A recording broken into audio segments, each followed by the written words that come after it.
Ay, magandang hapon po sa inyo lahat. Siguro hindi kayo magtataka na eto na naman po kami. Nasa kaliwa ko po si Papa Kurt, Wency Marin. At dito po sa kanan ko ay walang iba kundi si Ogels. Johnny D po, Johnny D. Ayan. Papa Kurt, yan. Papa Kurt. Ako po ang inyong abang lingkod, Attorney Rene Fernando. Dumadating na naman po kami sa inyo. Ang pangalan po ng aming programa ay Mabalacat City, Kaluguran, Daka. Dumating na naman po tayo sa puntong kailangan na naman natin pumili. Ang mga leader natin ng ating lipunan. Ito po, 2 taon na pong nakakaraan yung huli kaming nag-podcast. Pero bumabalik po kami sa inyo para maliwanagan natin ang mga issues na nangyayari po dito sa Mabalacat. At saka sa mga ibang lugar din, paminsan-minsan na nababanggit natin.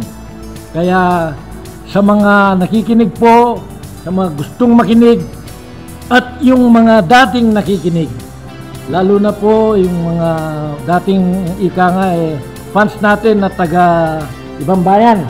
Ayan. O ibang bansa. Canada, ganyan.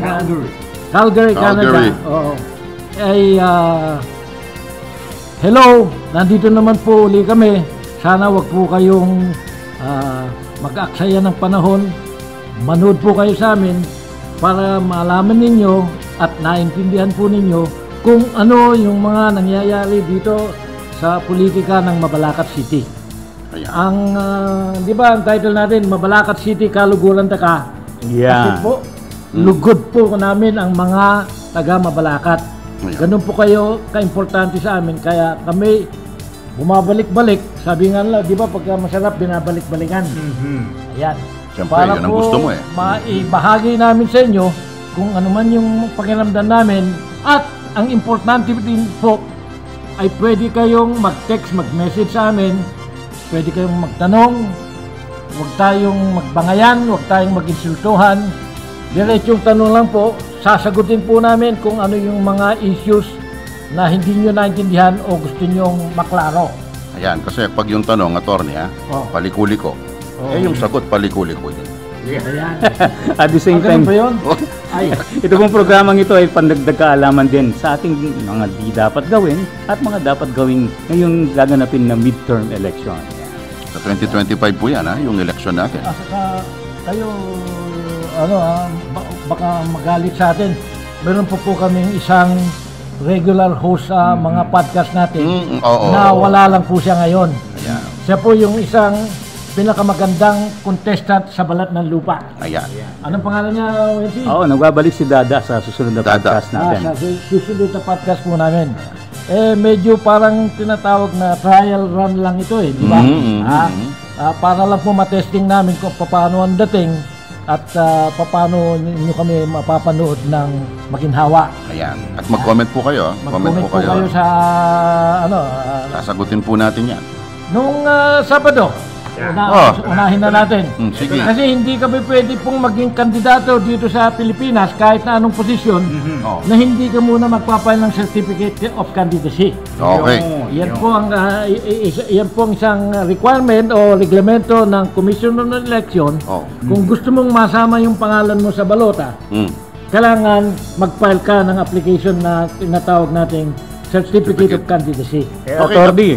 Sige. Sige, Magtanong mamuna ako ka. dyan, filing pa lang ito. Ano ang tatawag sa kanila na hindi pa naman sila kandidato? Pag nakapag-file na, ano nang tawag sa mga nag-file?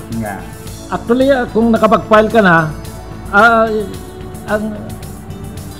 ang masasabi ko na talagang kung gusto mong i-describe kung ano yung ano nila, they have filed their intention to be a candidate for the May 12, 2025 election. So, intention Okay. lang. So, hindi intention pa lang kasi hindi mo pa naman alam hanggang hindi sinasabi ng COMELEC sa'yo na nag-file ka, tatanggap namin yung file mo, and as far as we can say, sasabihin ng COMELEC na okay yung filing mo. So, ibig sabihin, it needs the approval. Is it an approval of the COMELEC or what do you call it? Actually, I would rather call it na ang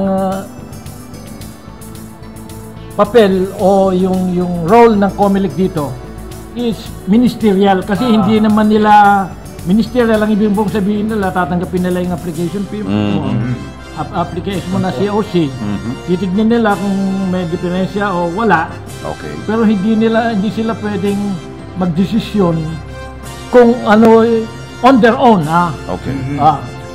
mutuo proprio ang tawag doon on their own hindi sila pwedeng magdesisyon kung merong parang nagcha-challenge dun sa final mong application, kailangan mag-file sila ng protesta. Yun. Doon na kung may gustong kumontra sa'yo. O kaya sinasabi nilang merong diferensya, o merong kulang, o merong hindi mo ginawa sa application mo. Kunyari, for example, wala kang certificate of nomination and acceptance. At hindi ka declared na independent candidate, kailangan merong ibang tao na magcha-challenge sa iyo. COMELEC by itself cannot challenge yung ano mo yung final mo unless it's obvious on its face. So ibig sabihin tatanggapin lang nila yon. Tatanggapin lang nila yon. Ministerial nga lang ang trabaho nila pag attorney, sige, pinag-uusapan natin dito yung mga basic rules yung about the general election and the filing of certificate of candidacy. Let's bigyan kita ng example, former Mayor Alice Goo. Sabi niya magpa-file siya. Alam naman natin meron siyang mga pending cases against her. Let's say nag-file siya. What can the COMELEC do? Sabi mo nga they can receive it. They can receive it. And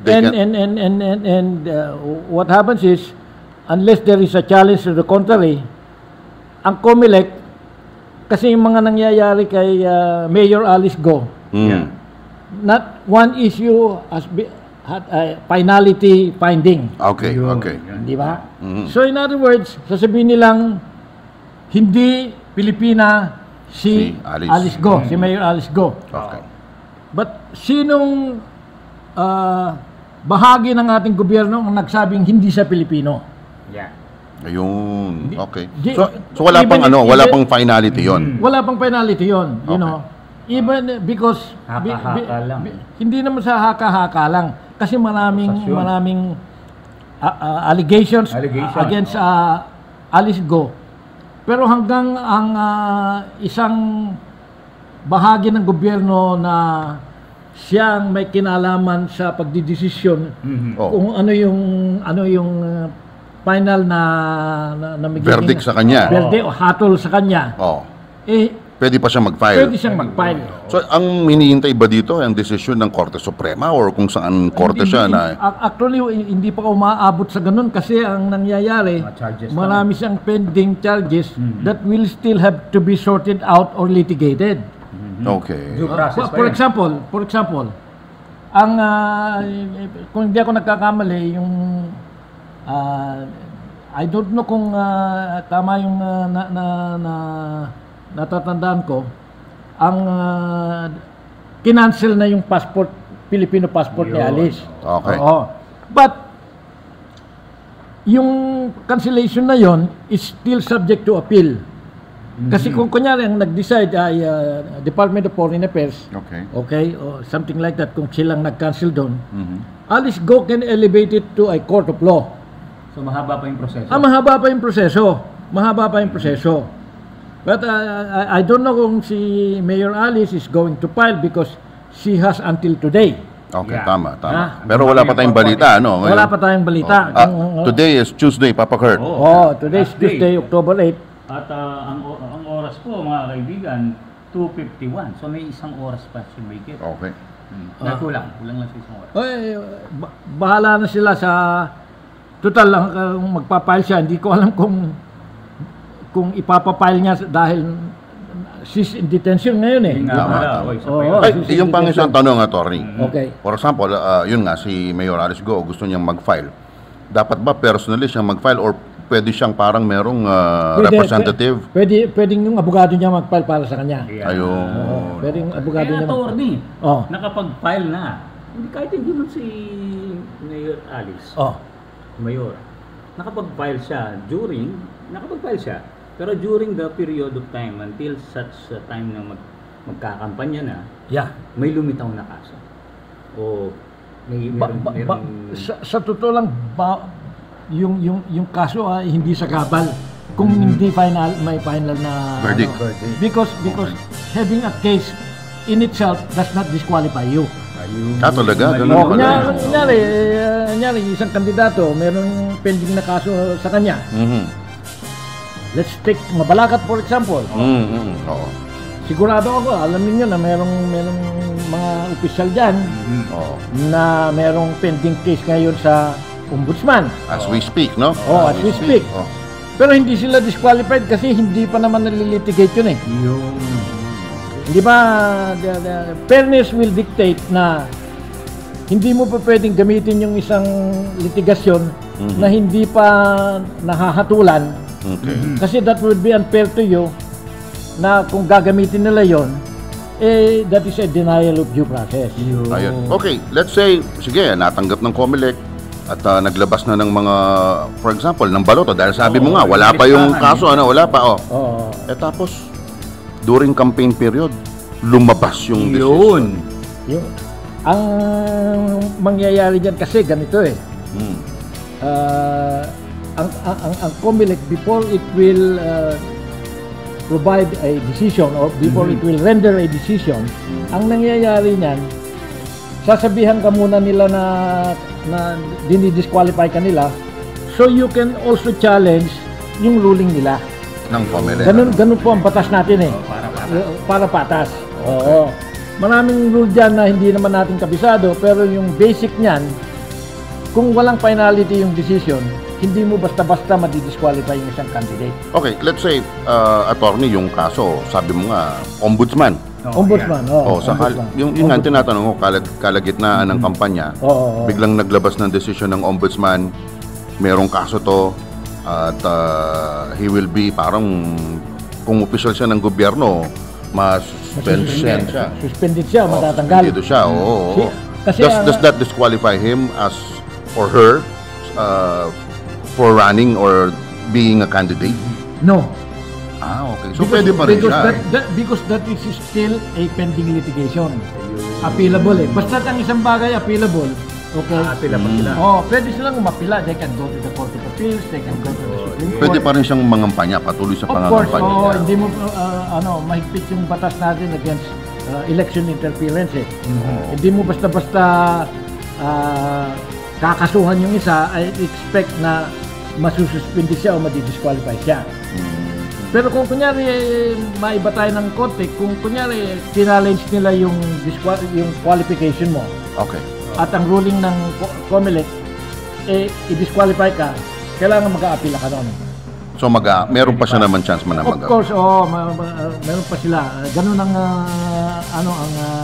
rule of jurisprudence natin na you can always appeal the ruling on a higher authority. Yung